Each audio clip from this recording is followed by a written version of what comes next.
guys, I am done here. One of our requirements is to create a short video to share our learnings about ethics. I paused for a while, thinking about the impact of the subject, and truly, it helped me to devise my standards of integrity and professionalism.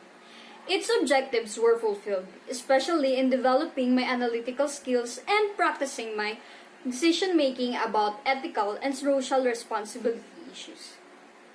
Before the lockdown, we used to have many assessments in our class.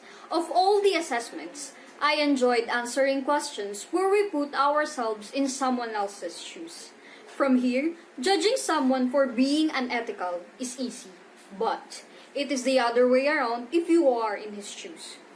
For example, someone is selling an asset, a building rather, without disclosing the known defects to the buyer.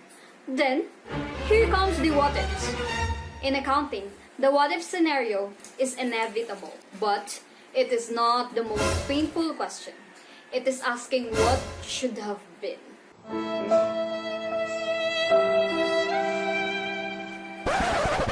Going back to my example, it is unethical even if he needs money for medication purposes for his loved ones. To say, ethics guide us in identifying right from wrong, good from bad, and just from unjust. I also appreciated the coexistence of ethics and the law to promote justice in society, whereas being ethical is not the same as following the law. In alignment with its objectives, this subject increased my awareness of the ethical dimension of business conduct and contributed insight into the professional standards and responsibilities of our future careers. From the viewpoint of the accounting profession, it expects its members to ensure that they do not bring the profession into the disrepute in the way they act and maintain objectivity and be free of conflicts of interest in discharging professional responsibilities.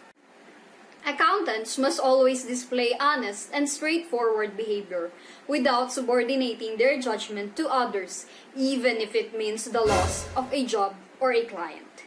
Also, they must keep themselves up to date with changes in best practice and legislation while ensuring professional capabilities in accepting the scope and nature of services to be provided to clients. Aside from being a public guardian, accountants must treat sensitive information with confidentiality and not sharing it inappropriately. From here, the core principles of professional conduct are professionalism and professional behavior principle, the public interest principle, integrity principle, objectivity and independence principle, professional competence and due care principle, scope and nature of services principle, and confidentiality.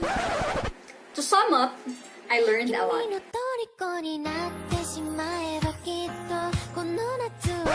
And unfortunately, 3 to 5 minutes is not enough to share my learnings. To anyone who is viewing this video, I hope that you, including your family, are safe. Disregarding all the heart-weakening news around, I am not losing hope and still, I want to see the beauty of life even amid pandemic. Let us pray for the Philippines and other nations. Thank you and God bless everyone.